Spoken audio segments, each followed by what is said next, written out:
de todo el país este sábado, como cada sábado. Estaremos con usted llevando su programa Detallista de Globalización, recordándoles que es una producción de FENACODET y le llega a ustedes gracias a la cortesía de Pastorizadora Rica, Cervecería Nacional Dominicana, la Cooperativa Momón Bueno, el Banco Central de la República Dominicana, Induban, CODEPA, el Ministerio de Industria, de Comercio y PYME, la Presidencia de la República, Mejía Alcalá e Indubeca. Vamos a compartir este sábado, como cada sábado, con Héctor Sánchez y Luis Yepes Uncal, que nos acompaña. Buenos días, Héctor. Muy buenos días, Ramón. Muy buenos días, Luis Yepes Uncal. Buenos días a los compañeros detallistas de todo el país, a los televidentes. Como siempre, confiamos en Dios, en ustedes y en nosotros, en que haremos un programa de interés para todos y todas. Buenos días, Yepes. Muy buenos días, Ramón. Muy buenos días, Héctor Sánchez. Y un saludo muy especial a los televidentes que sábado tras sábado siguen este programa Detallista y Globalización. Bueno, hoy vamos a tener un día bastante, yo diría, bastante complicado por los problemas tanto mundiales, o hablar de los problemas mundiales, los problemas del comercio local. Hoy tenemos un día especial que es el 19 de marzo, esa gran batalla de los dominicanos contra Haití, sobre Ucrania y la guerra y lo que está pasando con la economía dominicana. Ya tenemos algunos temas de esos problemas que originan los países, no solamente en guerra, sino producto también del COVID, que han elevado bastante los precios en el país. El FENACODET, la integración de FENACODET a la lucha por los precios y qué está pasando con los colmados y los colmados que están siendo acusados de la malversación de los fondos que el Estado le lleva a los más pobres del país. Vimos también esta semana cómo se cambia la distribución de los productos. Inespre comienza a distribuir los productos de los pobres a través de los grandes establecimientos, cosa que nosotros como que no entendemos tanto, porque una persona de Guachupita, para ir a comprar un producto terminado a una gran plaza, necesita coger un motor, a veces necesita un motor, un carro para llegar, y eso le encarece cualquier beneficio que pueda tener. Lo que nosotros consideramos como FENACODET, que los productos debían de llegar a los sectores para que no tengan la imposibilidad de adquirirlo los consumidores. Hablando de la batalla del 19 de marzo, Luis Yepes Uncal, usted me gustaría que le ampliara a los dominicanos y dominicanas qué fue realmente el 19 de marzo, por qué sucede en Asua esta batalla, qué significó para el país esa batalla del 19 de marzo, viendo que el 19 de marzo es casi en menos de un mes de haberse declarado la independencia nacional. Luis Yepes. Bueno, ciertamente hoy, 19 de marzo, se celebra el 178 aniversario de esa gran batalla, la primera gran batalla que libra el pueblo dominicano frente al ejército haitiano para defender la independencia que fue proclamada el 27 de febrero del mismo año, de 1844. Apenas 20 días después ya se enfrentan en Asua el ejército poderoso haitiano, compuesto por más de 10.000 hombres, y el ejército dominicano, que estuvo al frente Pedro Santana con los ateros, compuesto por 2.500 hombres. Era una diferencia en número y sobre todo en una diferencia abismal que había entre estas dos fuerzas. Sin embargo, los dominicanos, imbuidos por ese ya sentimiento de defender su independencia, derrotaron al poderoso ejército haitiano, que estaba dirigido por el propio presidente de Haití, Charles Herrera. Y pues en Asua se derrota a este ejército y es la primera el primer gran triunfo de los dominicanos para sellar la independencia que fue obtenida el 27 de febrero. Logra todos esos héroes que enfrentaron con arrojo y valentía al ejército haitiano y que un día como hoy, 19 de marzo, en esa primera gran batalla, sellaron el triunfo de la ratificación de nuestra independencia. Hablando de la independencia, para comenzar una independencia con un gobierno nuevo, con un país con una producción muy baja, donde estábamos invadidos, el impacto económico, Héctor, desde la independencia luego con esta batalla, realmente contribuyó a que los dominicanos comenzaran a desarrollar la economía, a que los dominicanos después de la batalla pues se dieran cuenta, necesitaban la producción, necesitaban que se funcionaran los diferentes estamentos del Estado para mantener la independencia. Héctor. Bueno, yo te diría que desde el 1844 a 1856 fueron 12 años muy inestables. 12 años de lucha incansables de dominicanos, héroes y heroínas, contra los gobiernos haitianos y el ejército haitiano por consolidar la independencia del país.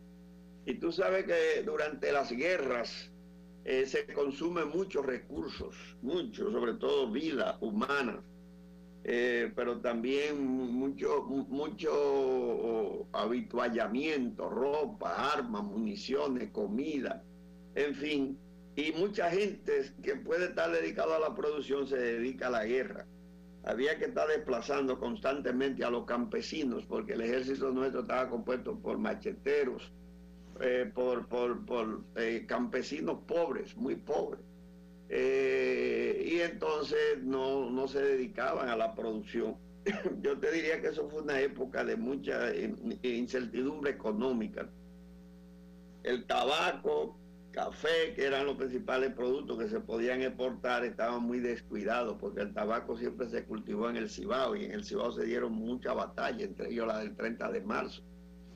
Y fue muy difícil. Además, no solamente eso, después de la consolidación total de la independencia en el 56, 5 años después, Santana nos entrega de nuevo a España. Y entonces se inicia otra guerra campal en el 63, hasta el 1865, que es la restauración, donde ahí hubo guerra y muerte en cantidad, tanto españoles como dominicanos, y el país entero se metió de nuevo en otra guerra. De manera que este es un periodo de 1844, 1865, 21 años, que yo te diría que fue de mucha inestabilidad económica, por la lucha nuestra por la independencia definitiva, por defender la república como Duarte la soñó, libre, soberana e independiente de toda potencia extranjera. No es fácil, Ramón. Yo creo que fue una época en que sufrimos mucho, mucha miseria, mucha pobreza, muchas necesidades.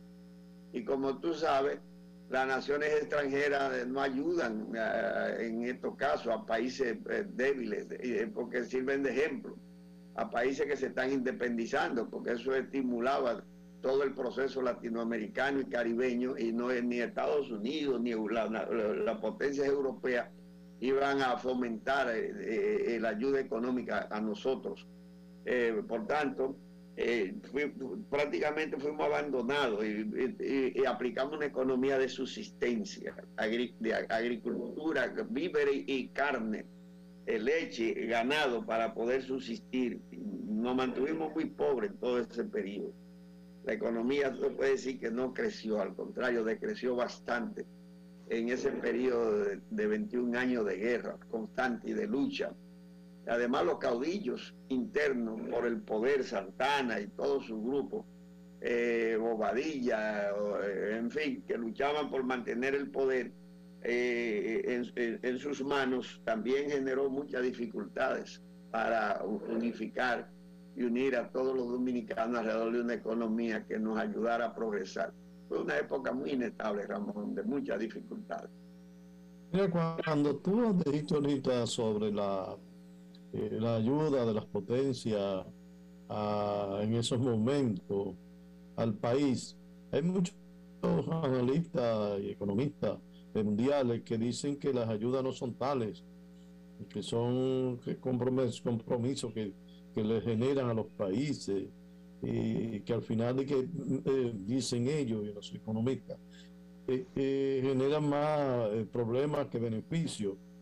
De acuerdo a un análisis que estuve leyendo estos días, dice que por cada peso que donan reciben 1.75 el donante cuando lo hace una gran potencia de esa.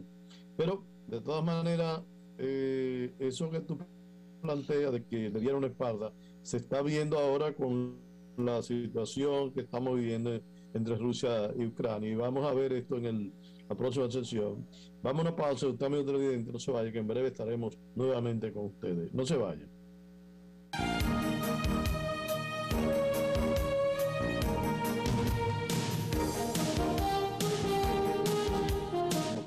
Conversando sobre las situaciones nacionales e internacionales con Héctor Sánchez y Luis Yepes Uncar.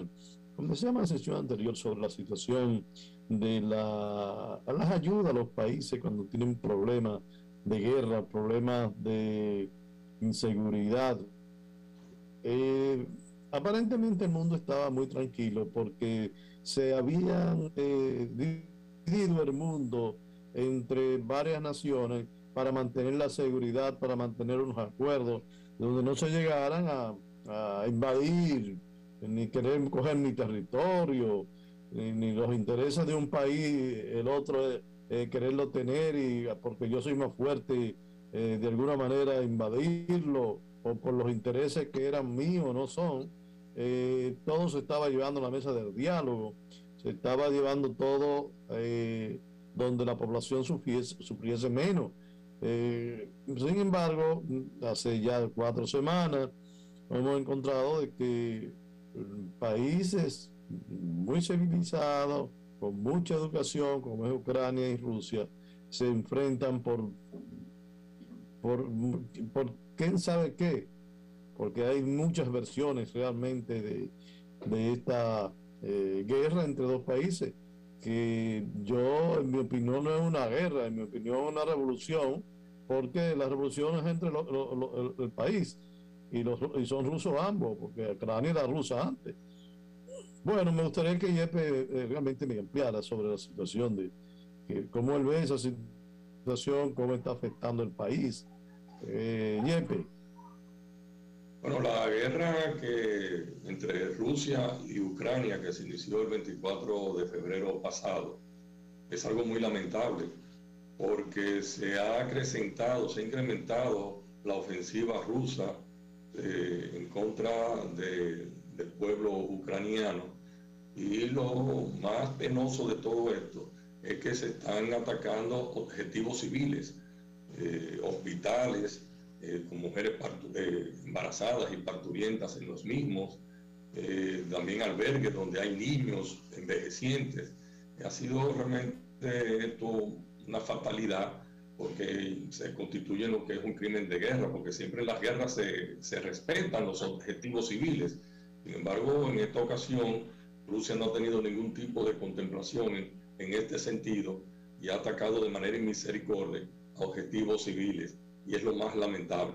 Desde el 24 de febrero pasado han salido de Ucrania más de 2,5 millones de ucranianos huyéndole a la guerra. Rusia se ha encontrado con una gran resistencia. Pienso que Putin pensó que ya para esta época tendría dominado todo el territorio ucraniano. Sin embargo, los ucranianos han resistido de manera estoica esta inconcebible, incalificable e injustificada agresión, esta guerra de parte de Rusia. Y nosotros nos sumamos a los votos que hace el Papa en el sentido de que debe establecerse la paz, porque todo esto va a generar a nivel mundial una inseguridad alimentaria, y las guerras nunca traen nada positivo. Así que hacemos votos por la paz, porque realmente la conversación diplomática en la mesa de las negociaciones se imponga. Y ya conversaron incluso el presidente de Estados Unidos, Joe Biden, con Xi Jinping de China al respecto. El caso es que debemos todos hacer votos por la paz y porque definitivamente esta guerra termine y se imponga la diplomacia y la negociación entre estos dos países. Pero yo, como dice Yepes, hubo una conversación muy larga entre el presidente de Estados Unidos y el presidente de China. Aparentemente ya Putin no quiere conversar con el presidente de los Estados Unidos. Bueno, ni de Ucrania tampoco, porque Ucrania está hablando con unas comisiones que le han puesto para que negocien, pero negociando, yo estoy negociando, pero mientras tanto te estoy dando palo. Esa negociación así, tú dándome palo, como que levanta la mano para que firme.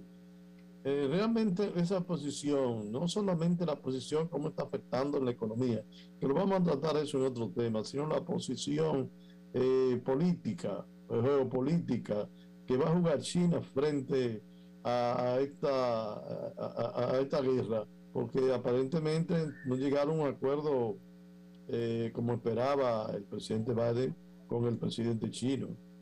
¿Cuál es realmente el conocimiento que tú tienes sobre el tema? Bueno, yo creo que, como dice Luis Jefferson, toda guerra es lamentable por la pérdida de vida y de recursos. En el siglo XXI los humanos no debieran enfrentarse en guerra, dirimir sus conflictos.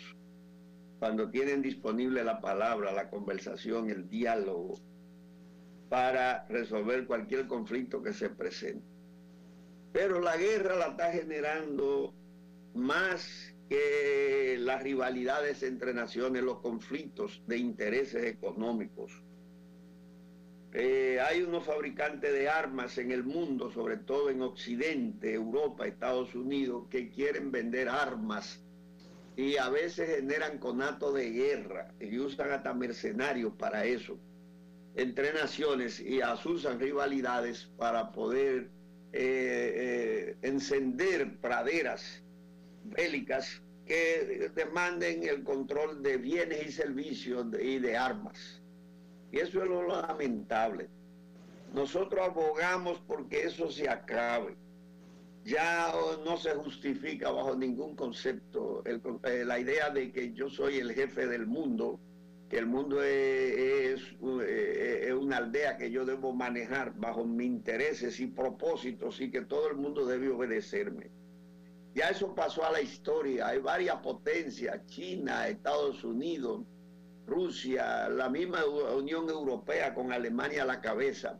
Son polos económicos de decisiones que hay que tomarlo en cuenta en Naciones Unidas. Y ante cualquier decisión unilateral, usted no puede actuar al margen del resto de esas naciones y polos económicos. Si no entendemos esto, sobre todo Estados Unidos no entiende que el mundo cambió y que la correlación de fuerzas cambió a nivel mundial, vamos a estar en conflicto permanente. Por eso es que todo el mundo no puede gobernar una nación hoy en día, porque el mundo es muy complejo. La realidad ha cambiado. Y hay gente que a veces cree que todos siguen igual, que no se da cuenta ni siquiera de los cambios que han acontecido en el mundo. Y actúan como si tuvieran 20, 30 años atrás. Y no es así. Usted no puede gobernar hoy sin tomar en cuenta a China, la primera economía del mundo, en todos los sentidos. Ya China es la primera economía del mundo, la que más produce, la que más vende, la que más gente tiene bajo las armas, la que más tecnología sofisticada tiene, sobre todo en cuanto a la tecnología de la información y comunicación. Si usted actúa tratando de aislar a China, comete un error grave, pero tampoco se puede ignorar a Estados Unidos, porque es la segunda economía del mundo, con muchos recursos, mucha tecnología, y mucho menos la Unión Europea como un todo. La Unión Europea es una potencia mundial, y todos esos problemas se tienen que tomar en cuenta cuando se quiere azuzar conflictos bélicos y económicos también. Por tanto, la diplomacia, el diálogo, la persuasión, la búsqueda de la paz y la armonía y la preservación del planeta en un mundo nuclear como el que tenemos hoy, es una necesidad. Por tanto, yo abogo siempre, y se lo dije, y insistí que Ucrania y Rusia tenían que sentarse a la mesa del diálogo, tenían que buscar una salida, no dejarse asusar, no dejarse manipular por ninguna potencia extranjera, ni por Europa, ni por Estados Unidos, sino ver sus intereses, porque son rusos ambos, y están en el mismo territorio, que debía preservar su economía, su vida, por encima de todo. Desgraciadamente, la manipulación pudo mucho, el azuzamiento pudo mucho y lo hizo enfrentarse. Yo espero que eso termine rápido, que haya un acuerdo razonable para ambos, para que preserven su economía, la paz mundial y la paz interna, y que esto sirva de ejemplo para que evitemos esos conflictos futuros, si queremos que se preserve la vida y el planeta, y la armonía en el planeta. Pero hay una parte de esto que la población no entiende. ¿Cuál es el motivo realmente de la guerra entre dos países? Económica. Yo te lo dije, yo se lo señalé en un programa anterior, es una guerra económica. El propósito es controlar el petróleo, venderle petróleo. Estados Unidos quiere venderle petróleo a Europa y evitar que Alemania y Ucrania, a través del oleoducto que están construyendo, sea abastecido a Alemania por Ucrania de gas natural, y que quitarle la influencia a Rusia y a Ucrania que tienen en Europa, porque Estados Unidos cree que eso estratégicamente le da un poder a esa región, a Rusia y a Ucrania sobre el Occidente, y pone a los europeos a depender energéticamente de Rusia, que ellos consideran que no es un aliado confiable. Entonces es una guerra económica en primer lugar. Es un problema por el dominio de la energía, del petróleo, por parte de Estados Unidos, y las petroleras de Estados Unidos son las que están detrás de esa guerra, no es nadie más. Son ellas que lo han asusado, que la han empujado, y lo penoso es que Europa se haya dejado usar en ese sentido, e incluso haya reactivado la OTAN. Ese es el otro propósito, reactivar la OTAN, que prácticamente no tenía ningún sentido, porque si la OTAN se creó cuando existía la Unión Soviética y eso desapareció en 1991, ¿para qué mantener la OTAN? ¿Contra quién? ¿Contra quién estaba luchando la OTAN si Rusia ya no era un peligro, la Unión Soviética no era un peligro, eso se había desintegrado? Entonces, a Estados Unidos le interesaba, por el problema de fabricación de armas, mantener la OTAN viva para crear conflictos militares así ocasionales. No Estados Unidos como nación, la fabricante de armas norteamericana, estadounidense, entendamos eso. El pueblo norteamericano no le interesa la guerra. ¿Para qué? Eso es un país que no, lo que asusan eso son los grandes empresarios, fabricantes de armas y de petróleo, son los que están asusando todos esos conflictos internacionales, y se dejan utilizar las naciones. Los europeos se han dejado usar. Eso es penoso y vergonzante. Fíjate que los alemanes se mantienen prácticamente neutrales en eso, porque ellos saben que eso no es correcto, y que energéticamente ellos no pueden ser independientes de Rusia ni de Ucrania por muchos años. Además les conviene, porque el petróleo está más cerca, le llega más cerca que de llegarlo desde Estados Unidos.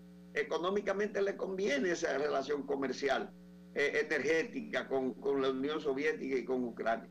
Y a Europa también le conviene, porque ellos no pueden, además esos países son los principales productores de alimentos en el mundo, suministran las principales materias primas en el mundo. Entonces, ¿cómo vamos a tratar de conocer esa realidad?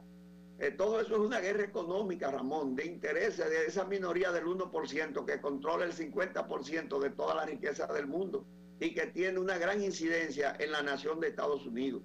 Ese es el problema, no es de que otra cosa, no es de que la rivalidad entre rusos y ucranianos, todo eso es cuento. Por eso manipulan las informaciones, sus agencias de noticias en el mundo, y las manipulan y la orientan por donde ellos quieren. La realidad es esa. Y esa guerra no es tan intensa como tú la ves. No es verdad que los rusos han matado tanta gente y han hecho tantos crímenes. Todo eso es un invento. Todo eso es una manipulación de la noticia mundial a través de los medios que ellos controlan. Eso es mucho menos de intensidad y crímenes, supuestamente como tú lo ves. Todo eso es una manipulación. Y tú verás que eso va a terminar rápido, tú verás que se van a poner de acuerdo, porque los rusos y los ucranianos no son bobos, son gente de mucha capacidad y mucha formación política, y ellos van a poner sus intereses por encima de lo que están manipulando ese conflicto en función de intereses personales, individuales, sin importar el destino de la humanidad, que eso es lo penoso. Se atreven a arriesgar una guerra nuclear por encima de todo, sin importar lo que eso puede generar para el mundo. Pero poco a poco iremos aprendiendo. Ojalá que el mundo vaya despertando y que las potencias vayan entendiendo estos conflictos, entiendan la geopolítica y entiendan que debemos trabajar por la paz y por el desarrollo y el bien común y para preservar la vida y el planeta, que es lo más importante. Todo lo demás cuenta de camino, y que ese 1% no nos siga manipulando ni metiéndonos por donde le dé la gana.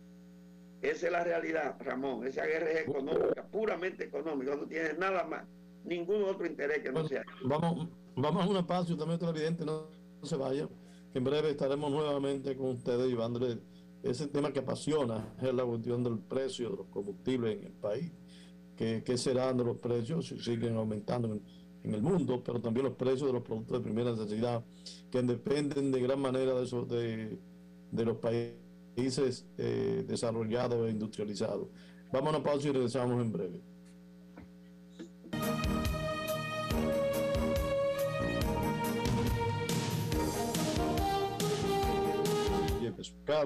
Y Héctor Sánchez sobre los diferentes acontecimientos nacionales.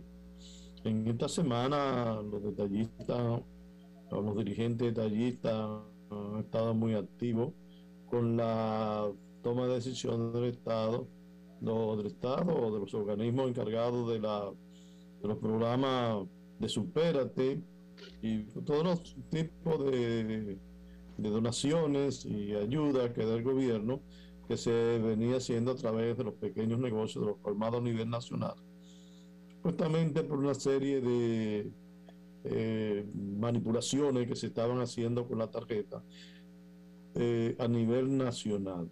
Esta manipulación de la tarjeta no solamente es la tarjeta de solidaridad, de Supérate, esto sucede en todas las tarjetas, y no son los comerciantes detallistas los que clonan tarjetas. El porcentaje a lo mejor en Bisané, Carnet, que no tenemos ese dato, es mucho mayor, porque también estas tarjetas son de esas organizaciones, tanto Carnet como de Bisané, las tarjetas del Estado.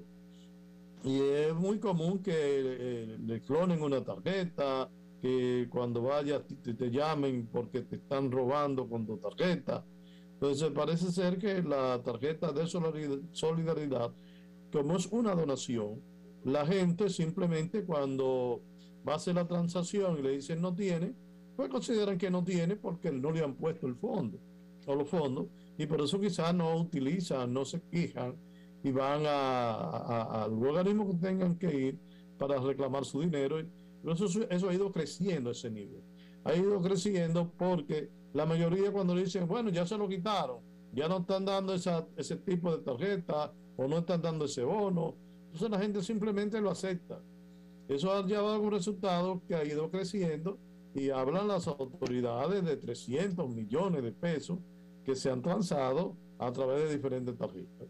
Los colmados que pasan la tarjeta, que son unos 5,000 y pico de colmados, que tienen eso como su venta principal, no van a entrar en estos tipos de negocio. Ahora, existe el colmado, que tengo mi negocio de robo o transacciones ilegales, compro el colmado con el Verifone, y una de las condiciones que pongo es que todo deje a nombre tuyo, pero él con la única intención de que yo estoy consiguiendo la tarjeta para pasarla, o los números, o un listado, no sé cómo se está haciendo, para yo hacer la transacción, y te compran colmada. En otras ocasiones te compran el Verifone, y si tú estás vendiendo 200,000 pesos y te dice que te van a dar 1,000,000 de pesos porque le presta el verifón, pues el colmadero ha accedido a eso y ese tipo de colmadero sabía lo que estaba haciendo, sabía que no era legal. Y por eso hay una cantidad de 86, veo las noticias, que sigue creciendo, pero de 5,086 el porcentaje no es para llevar a que los colmaderos no puedan tener la tarjeta, porque a través de ellos es que se hacen las irregularidades. Las irregularidades se van a seguir haciendo o se harán a la medida que no se establezcan unos controles reales en el sistema de tarjetas. Aún la pasen, como es la intención, a los grandes establecimientos. Siempre, si es una tarjeta, va a estar sujeta, a menos que saquen a los 5,000 colmados y dejen a 3 o 4 grandes negocios, que sea por ahí que se pase, y no hay oportunidad entonces de que se haga de otra forma, se eliminará esto. Pero de qué manera estos grandes establecimientos llegan a la frontera, a la montaña, donde hay grandes necesidades. Estos grandes establecimientos están donde hay dinero, donde la economía es fluyente, donde hay capacidad de negocio. No es donde están el pobre agricultor, en el centro del barrio, donde realmente están los necesitados. Entonces, realmente los dirigentes de Penacodé, de otras organizaciones, han comenzado una lucha para que no se lleve eso a los grandes establecimientos, por diferentes razones. Una razón muy sencilla: el que vive a la orilla del río, para llegar a un gran establecimiento necesita un motor, necesita un carro o una guagua. Cuando viene a ver la diferencia que supuestamente tienen, se les va en transporte y además pierden el día, mientras que el que le está fiando la comida diariamente no va a tener el beneficio que puede tener a nivel de la tarjeta. En estos días, pues, hemos visto a los dirigentes manifestarse en ese sentido, y hay otros temas, pero me gustaría debatir adelante y oír la opinión de Héctor, que está siempre atento al sector de los pequeños y medianos empresarios, y especialmente de los colmados. Héctor. Bueno, yo te diría que cuando hay un fraude, primero, claro, están involucrados los que lo generan, humanamente hablando, y ellos son moralmente responsables de acción, de la acción legal. Los colmaderos que hayan cometido y se hayan prestado a eso, sea uno, sean 20, sean 30, sean 70, 100, han cometido un grave error porque le han hecho un daño a su clase. El viejo mío decía que todo dinero que te llegue a la mano no se coge, porque hay dinero que te quema la mano. Yo quería decir que moralmente hay dinero que usted no lo puede aceptar nunca, porque van a dañar su reputación y la de su familia y su historial para toda la vida. Los colmaderos que cometieron ese error, vuelvo e insisto, un grave error. Se desesperaron y querían hacerse ricos rápido. Y claro, vivos lo llevaron a eso. Pero si el otro problema es que esos errores se pueden evitar si el sistema funciona. Hay que elaborar un sistema electrónico que sea racional, funcional y que sea supervisado constantemente. Porque los colmados lo descubrieron precisamente porque el sistema dio la alarma. Entonces, si el sistema es correcto y se corrigen los errores, no hay por qué llegar a eso, aunque hayan gente deshonesta que traten de manipularlo. A mí de lo que se trata no es que le quitemos a los colmaderos por esa minoría que incurrió en esa acción deleznable, rechazable, la tarjeta, y que lo que es beneficioso para ese pequeño empresario del servicio, del comercio, ahora por esa acción de una minoría se le perjudique y se le quite y se le dé a los grandes, porque ese programa es importantísimo en tanto y cuanto facilita la distribución de los bienes comestibles en los sectores empobrecidos y además ayuda a los pequeños colmaderos que todo el mundo sabe tienen poco capital y dificultades para mantener sus empresas. Yo espero que el Estado y el gobierno no usen esa excusa para retirarle el verifón y la tarjeta a los colmaderos. O sea, se reúna con los dirigentes comerciales, los verdaderos dirigentes, que son los de FENACODER, no todas esas federaciones fantasmas que andan por ahí alardeando y pretendiendo ser lo que no son, para que se discuta cómo corregir esos errores, cómo el programa debe ser más efectivo, y para que los dirigentes asuman un papel de supervisión y de concienciación para que sus socios no cometan esos tipos de errores. Yo estoy totalmente de acuerdo que ese programa debe fortalecer al colmado, fortalecer a los más pobres, y que eso es un programa para la gente de proximidad, los que viven en las zonas cercanas a los colmados, que son los pobres y la clase media baja. Por tanto, llevarlo a las grandes empresas no es solución. Lejos de solución, se convierte en un problema, y el impacto social que puede tener se pierde, y además se crea mucho disgusto en más de 70,000 colmaderos y todas sus familias que hay en el país, entre ellos los 5,000 que tienen la tarjeta. De manera que, Ramón, es un fallo del sistema, del programa, que hay que corregirlo, y es un fallo también de los dirigentes, que tienen que supervisar más de cerca a su gente. Y es un fallo humano, moral, de aquellos que se quieren hacer ricos a como dé lugar, buscando dinero como sea y donde sea, que pagarán las consecuencias. Yo estoy de acuerdo que la justicia caiga sobre ellos y todos los implicados en ese fraude. Bueno, pero la justicia debe caer como cae en todas las instituciones. En las instituciones del Estado, donde hay problemas de cualquier índole, pues la justicia interviene ahí y resuelve esa parte. Con eso no elimina todos los ministerios o todo el entramado del Estado, porque hay un ministerio que desfalcó, o hay uno de los empleados. Lo que hace es buscar la solución, cortar el mal, pero el sistema sigue. Entonces, yo estoy de acuerdo contigo que hay que cortar el mal, hay que cortar esta parte, pero seguir con el sistema de los colmados, porque no va a eliminar ese tipo de corrupción que lo hacen con una forma cibernética. Algo muy importante, Ramón, que me gustaría destacar, porque realmente no pueden pagar justos por pecadores. Realmente en derecho hay el principio de la responsabilidad de las penas. Las responsabilidades son personales. Y en este caso de este fraude, de esta tarjeta Supérate, han intervenido varios, decenas, se dicen que 60, 80 detallistas colmados. No se puede tratar de solucionar ese problema sustrayéndole la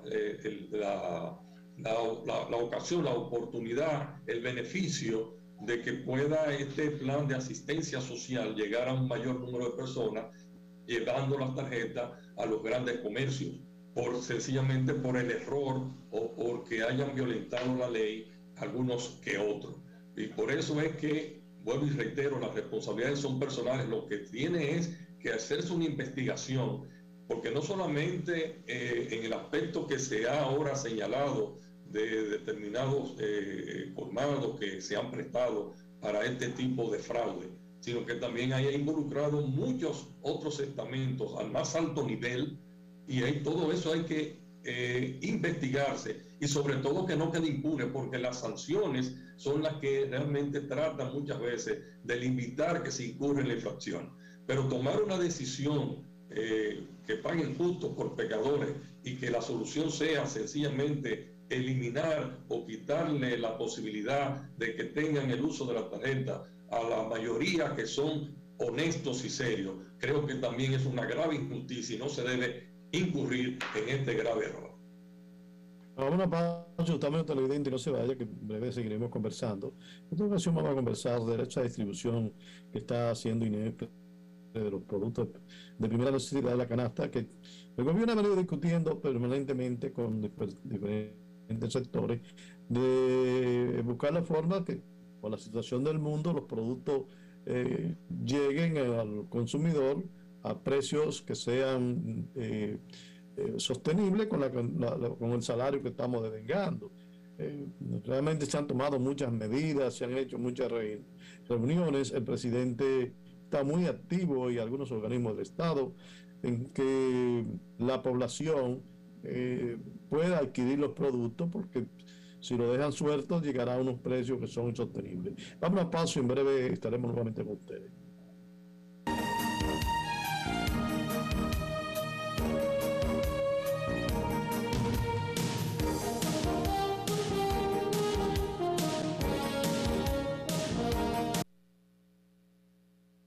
Conversando con Luis Yepes Uncar, asesor legal de FENACODET, Héctor Sánchez, economista y asesor. Conversábamos nosotros sobre la situación del mundo, pero al regresar de esa parte del mundo, cómo nos afecta, llegamos a los productos de primera necesidad, donde el gobierno está haciendo ingentes actuaciones, buscando la forma de que los productos no lleguen, no suban, y se ha reunido con diferentes sectores, ha hecho reducciones a impuestos de muchos productos, productos que no importa que ustedes le quiten el impuesto, sino que están subiendo internacionalmente, como es el caso del trigo, que se produce en esos países donde ahora mismo hay conflicto, a pesar de que hay una gran producción de trigo en América del Sur, pero los negocios nuestros no eran con esa región. Esa región debe tener comprometida su producción. Ampliarla sería esperar un tiempo para eso. De manera que me gustaría que Luis Pesuncar nos hable de la situación económica, nos dé un breve cómo está afectando legalmente, hasta dónde puede el Estado subsidiar en los productos. Bueno, con ocasión de la pandemia y también esta guerra de Ucrania y de Rusia con Ucrania, se han disparado todos los precios y hay una gran inflación. El gobierno dominicano está haciendo un extraordinario esfuerzo con los subsidios que ha implementado para tratar de que el bolsillo de la clase media y de los más desvalidos no sea impactado negativamente con esta alza de precios.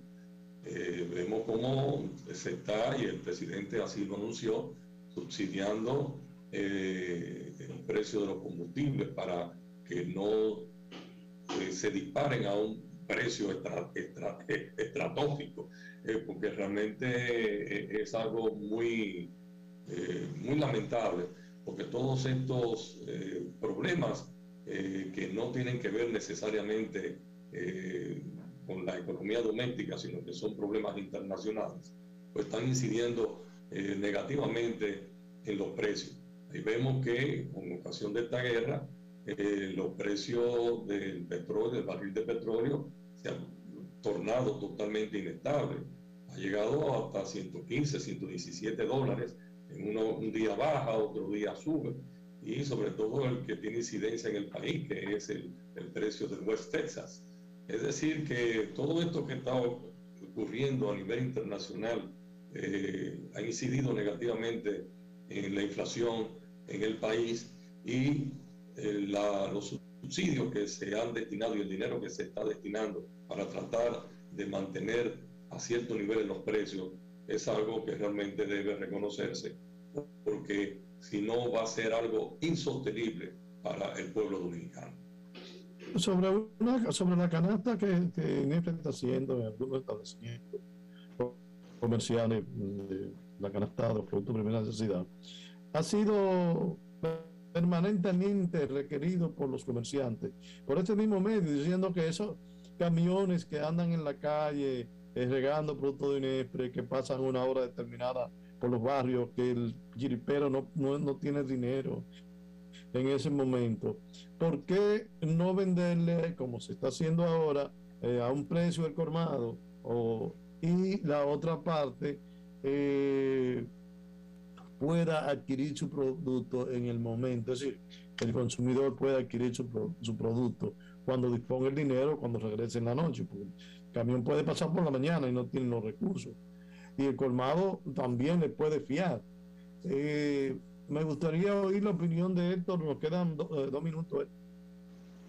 Bueno, todo esto tenemos años planteando eso. El problema es que los gobiernos no tienen confianza en los colmaderos. Ese es el problema en el fondo. Y los políticos, tú sabes que todos los programas sociales, los políticos lo usan para aumentar su rating, su influencia en las masas oprimidas, en la masa pobre. Y mientras los gobiernos no entiendan que los recursos del país, de los impuestos, hay que usarlos racionalmente en función de satisfacer las necesidades de la gente, no pensando en ello, en que yo voy a buscar popularidad para reelegirme o para aumentar mi importancia, incidencia política. Vamos a ver todas estas inconsecuencias. Si estuvieran pensando en el pueblo, en las necesidades, supieran que el colmado es la vía más expedita, mejor, para distribuir todos los bienes y servicios, porque están enclavados en los barrios pobres, en la parajes pobres, en todos los sitios donde está la clase media y los pobres.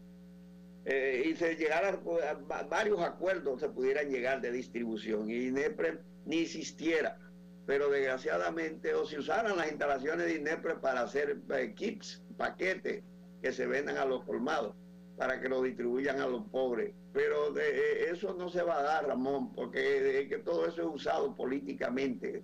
Usan los recursos que tú y yo y todos pagamos de impuestos para su beneficio político, para aumentar su incidencia política en las masas y para presentarse como redentores. Ese es el problema. Eso tú no vas a ver, eso, olvidémonos de eso, que eso no se va a llegar nunca, ese acuerdo no hay. Bueno, el tiempo se nos ha terminado, esto de esta forma hemos llegado al final de su programa Detallista de Globalización, recordándolo que es una producción de FENACODET y le llega a ustedes gracias a la cortesía de Pastorizadora Rica, la Cervecería Nacional Dominicana, la cooperativa Mamón Bueno, el Banco Central de la República Dominicana, Induban, el Ministerio de Industria, Comercio y PYME, CODEPA, la Presidencia de la República, Mejía Alcalá e Indubeca. Hasta el próximo sábado, amigos televidentes, les decimos como siempre, Héctor Sánchez y Luis Yepes, un Carlos Montejeda que les habla. Nos vemos el próximo sábado.